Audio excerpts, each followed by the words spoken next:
سرخط خبرها کمک بشردوستانه تاجیکستان به مردم ضرردیده پاکستان. بازداشت کامیار میرزویف بلوگری زاده بدخشان در مسکو. مجرمان با گمان به خودکشی رسانیدن کلین دستگیر شد.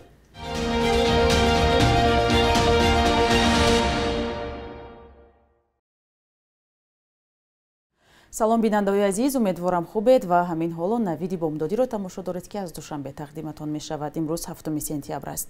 имрӯз баъд аз зуҳр корвони мошинҳои ҳазорҳо тонна кӯмаки башардӯстона ки ғизою масолиҳи сохтмониро ба Покистон мебаранд ба роҳ мебарояд. кӯмаки башардӯстона аз 500 тонна орд, 500 тонна оби нӯшокӣ, 1000 тонна ангишсанг, 1000 тонна семент ва 2000 адад шифер иборат мебошад. ин кӯмакҳои Тоҷикистон ба Покистон бо дастури президент Эмомалӣ Раҳмон дар ҳаҷми зиёда аз 12 миллион сомонӣ фиристода мешавад. феълан мардуми зиёд дар Покистон пас аз боронгарӣ ва обхезиҳои мавсимӣ дучори мушкил ҳастанд. идораи миллии мубориза бо офатҳои табиӣ дар Покистон рӯзи 5 сентябр гуфт шумори қурбонёни сел дар он кишвар ба 1314 нафар расид ки 458 нафарашон кӯдаканд. дар умум зиёда аз 33 миллион нафар аз сел зиён диданд. мақомоти Покистон мегӯянд аз моҳи июн то ҳол сел ҳудуди 6000 километр роҳ, 246 пул ва тақрибан 1,6 миллион хонаро вайрон кардааст. қабл аз идомаи барнома таваҷҷӯҳ кунед ба як огаҳӣ. бинандаи гиромӣ, соати пахши барномаҳои телевизионии радиои озодӣ аз рӯзи 1 октябр тағйир меёбад. аз он рӯз ба баъд навиди бомдодӣ соати 9 субҳ ба вақти душанбе ва соати 7 ба вақти Москав оғоз меёбад. лутфан ёддошт кунед ва ба дӯстонатон ҳам бирасонеду бо радиои озодӣ бимонед. блогер ва ризокори зодаи Хорух Комёр Мирзоев бегоҳи 5 сентябри имсол дар Москав дастгир шудааст. дар ин бора пойгоҳи Памир Дели Ньюс бо такя ба манобеаш хабар дод. ду шахси наздик ба Комёр Мирзоев рӯзи 6 сентябр ба радиои озодӣ гуфтанд ӯ ба хотири фаъолиятҳояш боздошт шудааст ва аз эҳтимоли истирдоди ӯ ба Тоҷикистон ташвиш доранд. Комёр Мирзоев бештар мушкилоти мардуми Бадахшонро дар шабакаҳои иҷтимоӣ дар миён мегузошт. гузориши ӯ дар бораи вазъи шифохонаи Бадахшон дар аҳди пандемия сару садои зиёдеро ба по карда буд ва сабаби ёрии даҳҳо нафар аз хориҷ шуд. тибқи иттилои пойгоҳи Памир Дели Ньюс дар бештар аз ним соли охир зиёда аз 20 зодаи Бадахшон дар ҳудуди Русия дастгир ва баъзе аз онҳо ба Тоҷикистон бурда ва муҳокима шуданд. мақомоти Русия дар ин бора шарҳе намедиҳанд. ҷониби Тоҷикистон пайдо шудани баъзе аз зодагони Бадахшонро дар кишвар бозгашти ихтиёрӣ меноманд, чизе ки наздиконашон ба такрор рад мекунанд. шурӯъ аз 6 сентябр арзиши билети қатораи Душанбе-Тошканд-Душанбе 20% поин рафт. ин тасмим дар пайи гуфтугӯи намояндагони ширкатҳои роҳи оҳани Тоҷикистон ва роҳи оҳани Узбекистон гирифта шудааст.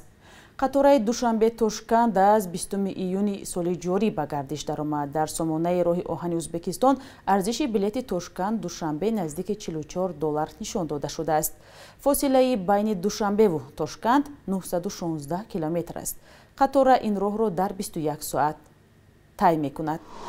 мақомоти Файзобод Бибикалон Назирова сокини 51-солаи ин ноҳияро ба иттиҳоми ба худкушӣ расонидани арӯси хонавода боздошт карданд. ҷасади Манораи Абдуфатто келини ин зан соли гузашта дар манзили зисташ бо 26 зарби корд ёфт шуд. мақомот гуфтанд ӯ худкушӣ кардааст, вале пайвандонаш бовар надоранд. Абдуфатто Мисоқов падари Манора рӯзи 6 сентябр ба радиои озодӣ гуфт хушномани духтарашро рӯзи шанбе дастгир ва 5 сентябр барои 2 моҳ ба ҳабс гирифтанд. мақомот ва наздикони зани боздоштшуда Бибикалон Назирова дар ин бора суҳбат накарданд. додситони кулли Тоҷикистон қаблан марги Манораи Абдуфаттоҳро худкушӣ номида ва эълон кард ки тафтиши он давом дорад. дар Тоҷикистон худкушӣ дар заминаи муноқишаҳои оилавӣ зиёд рӯй медиҳанд. дар бештари маврид мақомот шахсеро барои ба худкушӣ расонидан ба ҷавобгарӣ мекашанд. дар баъзе ҳолати дигар нафаре ки худашро куштааст беморӣ равонӣ номида мешавад. рӯзҳои 7 ва 8 сентябр дар як қатор кӯчаву хиёбонҳои пойтахт маҳдудият ба ҳаракати нақлиёт ҷорӣ мешавад. вазорати корҳои дохилии тоҷикистон хабар дод ки кӯчаву хиёбонҳои рӯдакӣ исмоили сомонӣ, ҳофизи шерозӣ ва носирии пойтахт аз соати 17 то 22 баста мешаванд. Ин маҳдудият дар робита ба истиқболи ҷашни истиқлоли тоҷикистон дар пойтахт ҷорӣ хоҳад шуд. Ҳамчунин дар ин 2 рӯз кӯчаҳо аз қасри миллат то майдони нави истиқлол ва роҳҳои ҳамшафат ба сӯи майдони дӯстӣ баста мешаванд. Ба меҳмонони пойтахт тавсия дода шудааст ки аз нақлиёти ҷамъиятӣ истифода баранд то дар ин рӯзҳо тамбашавии нақлиёт пешгирӣ карда шавад. Қарор аст рӯзи 8 сентябр маҷмӯаи нави майдони истиқлол бо иштироки раиси ҷумҳур Эмомалӣ Раҳмон ифтитоҳ мешавад ва дар ҳамин майдон бо ширкати дастаҳои эҷодӣ ва ҳунармандони маъруфи кишвар чорабинии идона баргузор хоҳад шуд.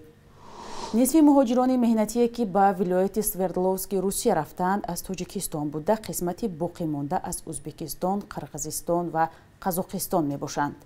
наздики 150 000 муҳоҷир аз аввали соли 2022 ба вилояти Свердловски Русия рафтааст ки нисбат ба ҳамин давраи соли пеш 1.5 баробар бештар аст. дар ин бора Александр Блинов, масъули бахши муҳоҷирати ин вилоят хабар дод, афзудааст ки қариб нисфи муҳоҷирон дар минтақа тоҷикистониён мебошанд. аз ҷумлаи муҳоҷирон дар Свердловск 48% шаҳрвандони Тоҷикистон, 28% аз Узбекистон, 12% аз Қирғизистон ва 4% аз Қазоқистон ва 2% аз Арманистон мебошанд.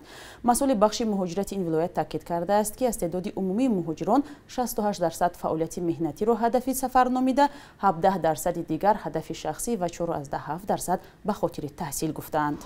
дар Узбекистон тартиби дарёфти шиносномаҳои биометрии хориҷиро осонтар карданд. дар ин бора оҷонсии хадамоти давлати Узбекистон иттилоъ медиҳад. барои дарёфти шиносномаи хориҷӣ акнун шаҳрвандони Узбекистон метавонанд ба ҳамаи марказҳои хадамоти давлатӣ ва ё мақомоти корҳои дохилӣ муроҷиат кунанд.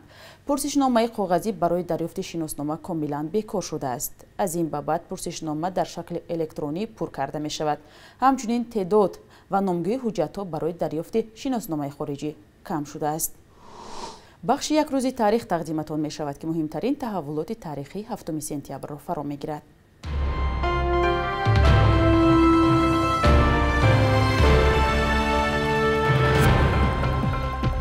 7 сентябри соли 1992 нахустин раис ҷумҳури мунтахаби мардумӣ Раҳмон Набиев зери мили автоматҳои мухолифони мусаллаҳ ариза истеъфо навишт. ба ҷои ӯ раиси шӯрои олӣ Акбаршоҳ Искандаров иҷрокунандаи салоҳиятҳои раиси ҷумҳур шуд.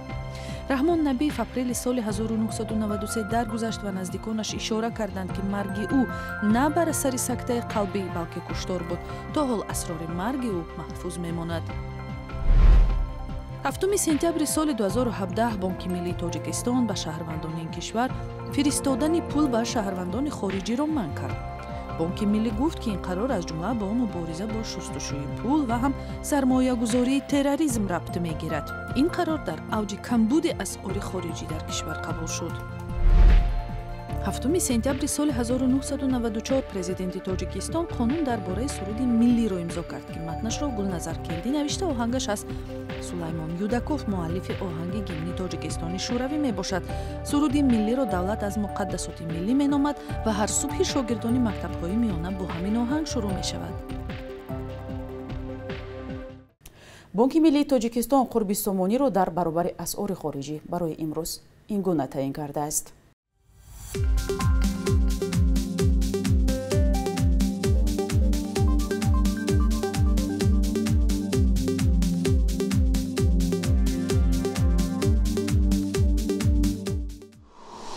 шумо хабару гузоришҳои Тоҷикистону ҷаҳонро аз барномаи навиди бомдодии Радиои Озодӣ тамошо кардед. тафсилоти аз ин ҳам бештари матлабҳои моро дар сомонаи Радиои Озодӣ хонед ва тамошо кунед. хайр то фардо дар ҳамин вақту соат.